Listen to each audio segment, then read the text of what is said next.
Satan does not fear your church attendance. He does not fear your singing. He does not fear your music, your routine, or your rituals. But there is one thing he fears with absolute terror: a believer who worships in spirit. Because the moment a believer enters into spiritual worship, everything in the unseen realm shifts. Chains break. Darkness loses influence. Fear evaporates. The soul rises. The presence of God becomes tangible, and the believer becomes untouchable in a way Satan cannot counter. That is why the enemy fights worship more fiercely than almost anything else in your spiritual life. Worship in spirit is not singing. It is not emotional expression. It is not atmosphere. Jesus said in John 4:24, God is a spirit, and they that worship him must worship him in spirit and in truth. Worship in spirit begins where flesh ends. It begins where emotion yields to revelation. It begins where the soul bows before truth. It begins when the believer steps beyond religious form and into spiritual communion. This is why the enemy does not mind when worship stays in the realm of habit. He does not mind when worship stays in the realm of sound. But when a believer crosses into the realm of spirit, he loses his ability to influence, distract, accuse, or intimidate. Spiritual worship takes place in the part of you he cannot enter, your recreated spirit. Your spirit is where the life of God dwells. Your spirit is where the Holy Ghost abides. Your spirit is where the righteousness of Christ is rooted, and worship in spirit draws directly from this union. E.W. Kenyon wrote, "The new creation is the worshiper God sought." That sentence is a revelation. God is not seeking worship from the natural man. He is seeking worship from the reborn spirit. Worship that flows from identity, not emotion. Worship that rises from righteousness, not unworthiness. Worship that expresses union, not distance. This kind of worship is what Satan cannot endure, because it is worship that bypasses the soul and comes from the part of you he cannot touch. The enemy will always fight you hardest at the threshold of spiritual worship. He will press distraction. He will stir restlessness. He will whisper accusation. He will remind you of yesterday's failures. He will magnify your feelings of unworthiness. He will stir fear, heaviness, or dullness. He will do anything to keep you worshiping from the flesh instead of from the Spirit. Because the moment you cross into the Spirit, you enter a realm where his strategies lose power. Spiritual worship is dangerous to the enemy because it aligns you with heaven's reality. It pulls you out of the realm of circumstance and into the realm of truth. It reminds you who you are. It awakens your authority. It clears your seeing. It strengthens your inner man. It silences every whisper of condemnation. It refocuses your entire being on God. And the believer who stays aware of God's nearness becomes impossible for the enemy to manipulate. This is why Jesus told the woman at the well that the Father seeks worshipers in spirit and in truth. Truth reveals who God is. Spirit reveals who you are in him. When those two meet, truth and spirit worship becomes a force, not an activity. It becomes transformation, not expression. It becomes communion, not performance. And the enemy cannot function in the presence of communion. Worship in spirit is not about trying to feel God. It is about responding to the truth of his presence. Jesus said in Matthew 28:20, "I am with you always." His presence is not seasonal, it is constant. Worship in spirit is grounded in this truth. You are not reaching for a distant God. You are honoring a present one. You are not singing to stir him. You are worshiping because he is already there. You are not trying to enter his presence. You are acknowledging his presence. This is why the enemy fights worship by attacking consciousness. If he can make you feel distant from God, he can weaken your worship. If he can make you feel unworthy, he can silence your worship. If he can convince you that God is far, he can drain your engagement. But worship in spirit is not based on feelings. It is based on truth. And truth is what the enemy cannot withstand. When the believer worships in spirit, their mind becomes renewed. Their emotions come into alignment. Their body finds rest. Their soul finds stillness. Because worship in spirit recalibrates the entire being. It brings the believer into the awareness of divine union. And union is the deepest threat to the enemy's influence. He can torment the believer who feels distant. He cannot torment the believer who knows they are one with Christ. Kenyon wrote, "Righteousness gives us the ability to stand in the Father's presence without the sense of guilt or inferiority." This is why righteousness and worship in spirit are inseparable. You cannot worship in spirit while feeling inferior. Inferiority is the language of the soul, but righteousness is the language of the Spirit. Worship in spirit flows from consciousness of righteousness. It does not beg for acceptance, it expresses acceptance. It does not plead for God's attention, it enjoys God's indwelling. This is why Satan fights worship, because worship awakens righteousness consciousness, and righteousness consciousness destroys fear consciousness. Once a believer's spirit rises in worship, fear loses its anchor. Once a believer's spirit rises in worship, condemnation loses its voice. Once a believer's spirit rises in worship, heaviness loses its weight. Worship in spirit lifts you into the realm of truth where the enemy cannot speak. Worship in spirit also breaks the power of the flesh. The flesh thrives on distraction, comfort, and routine. But spiritual worship requires surrender.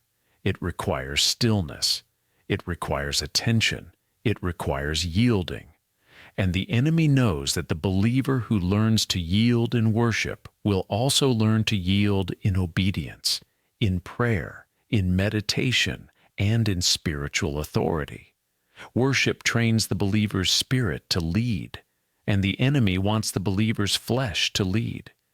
This is why Satan uses noise, busyness, and mental turbulence to keep the believer from quieting the soul. He knows that worship in spirit begins with focus, and focus is difficult in a cluttered mind. He knows that worship in spirit requires attention, and attention is weakened by constant hurry. He knows that worship in spirit requires awareness, and awareness is drowned by distraction. So he fills the mind with noise to keep the believer from the one thing that destroys his influence. The moment the believer chooses to push past distraction, something holy begins. The soul quiets, the mind stills, the heart softens, and the spirit rises. This rising is what the enemy fears, because when your spirit rises, the Holy Ghost has freer expression through you. When your spirit rises, the Word becomes alive in you. When your spirit rises, gifts begin to stir. When your spirit rises, faith becomes active. Worship is not merely expression, it is spiritual alignment. The enemy cannot restrain a believer whose spirit is aligned with God, because worship in spirit awakens spiritual authority, strengthens spiritual perception, and deepens spiritual sensitivity. It positions the believer to hear God clearly. It opens the heart to revelation. It prepares the atmosphere for divine guidance. Satan does not fear worship songs. He fears worship alignment. He fears the believer who steps into communion. He fears the believer who becomes aware of God's presence. This is why worship in spirit is so powerful when done privately. Public worship can be beautiful, but private worship is transformative. When you worship in spirit at home, in stillness, without performance, without audience, without noise, something sacred begins to happen. You begin to encounter God as Father. You begin to recognize the voice of the Holy Ghost. You begin to taste intimacy that cannot be manufactured. You begin to experience peace that cannot be explained. And the enemy knows a believer who has tasted intimate worship cannot be easily deceived. but the revelation goes deeper still. Worship in spirit does something that no other practice can do. It breaks the influence of the enemy not by resisting him directly, but by lifting you above him entirely. Worship lifts you into the awareness of truth. Truth lifts you into the consciousness of union. Union lifts you into the realm of victory. Victory lifts you into the stance of authority, and authority silences the enemy. Worship in spirit does not fight darkness, it displaces it. It does not battle fear, it dissolves it. It does not resist heaviness, it rises above it. Worship does not push the enemy away, it pulls you near to God. And nearness to God is what the enemy fears most, because nearness removes vulnerability. Worship becomes unstoppable the moment the believer realizes it is not an act, but a response to the indwelling presence of the Holy Ghost. Worship in spirit is possible because God placed His Spirit within you. You are not reaching upward to worship. You are worshiping from the place where God Himself dwells. This is why the enemy cannot endure a worshiping believer. Worship in spirit is not something you attempt. It is something that flows naturally from the recreated spirit when the soul stops resisting. Your spirit is already worshiping. Your spirit is already aligned with God. Your spirit is already aware of His presence. Your spirit is already in communion with Him. Worship in spirit is simply bringing your soul and body into agreement with what your spirit is continually experiencing. Satan fights worship because worship brings your entire being into unity under the influence of the Holy Ghost. And unity of spirit, soul, and body under God's presence is something the enemy cannot oppose. This is why Paul wrote in Romans 8:6 that to be spiritually minded is life and peace. Worship in spirit is the most powerful shift into spiritual mindedness a believer can make. When the believer worships from the Spirit, life rises within them. Peace floods the soul. Fear loses oxygen. Anxiety loses expression. Confusion loses strength. Because worship repositions the believer from the realm of the flesh to the realm of the Spirit. And the realm of the Spirit is where every believer is victorious. Worship also strengthens the inner man in a way no other spiritual discipline does. Prayer engages the will. Meditation engages the mind. Confession engages the mouth. Worship engages the heart, the core of your being. In worship, the heart opens to God. It expands, it softens, it receives. And when the heart is open, the Spirit of God pours in strength, clarity, and revelation. E.W. Kenyon wrote, "The heart is the place where God unveils Himself. Worship creates that place. Worship is the environment where unveiling happens. It is where God speaks softly, yet unmistakably. It is where burdens lift without effort. It is where direction forms without strain. It is where the believer realizes, often with tears or quiet awe, that God is not distant. He is here. He has been here, and He will remain here. This is why Satan attacks your heart. If he can harden it, he can hinder worship. If he can fill it with worry, he can cloud worship. If he can burden it with guilt, he can silence worship. But when the believer chooses to worship in spirit, the heart begins to yield. Hardness melts. Worry dissipates. Guilt loses its grip. Because worship does not come from the heart, worship heals the heart. Worship brings the heart into alignment with truth, and the believer who consistently worships in spirit becomes spiritually strong in a way that is impossible to counterfeit. Because worship builds inner strength without noise. It builds discernment without striving. It builds joy without hype. It builds endurance without weariness. It builds resilience without self-effort. Worship in spirit makes the believer unshakable. Worship in spirit is also the atmosphere where deception loses power. Satan thrives in confusion, in distraction, and in misaligned priorities. But worship in spirit clears the fog. It sharpens hearing. It purifies desire. It realigns affection. It causes the believer to see through lies with startling clarity. Because worship elevates the believer into the realm where truth becomes more visible than circumstance, and deception cannot survive where truth is seen. This is why Jesus connected worship with truth in John 4:24. Worship in spirit is never apart from truth. It rises from truth. It reflects truth. It enforces truth. The believer who worships in spirit does not worship from emotion, but from revelation. They worship because God is real, not because they feel Him. They worship because His word is true, not because circumstances are favorable. Worship in spirit is grounded in the eternal, not the temporary. And here is where the revelation deepens. Worship in spirit does not only transform you, it invites the manifest presence of God. The omnipresence of God is constant, but the manifest presence, the tangible, experiential awareness of God, rests on worship. Psalm 22:3 tells us that God inhabits the praises of His people. Inhabits means enthrones. Worship enthrones God in the atmosphere of your life. And when God is enthroned, everything that opposes Him loses authority in your space. Darkness cannot remain where God is enthroned. Fear cannot operate where God is enthroned. Shame cannot speak where God is enthroned. The atmosphere changes because worship creates the throne room, and the believer who worships in spirit becomes a carrier of that atmosphere everywhere they go. This is why the early church worshiped continuously. Worship was not an event, it was their lifestyle. They worshipped in homes, in prisons, in caves, in gatherings, and in daily routines.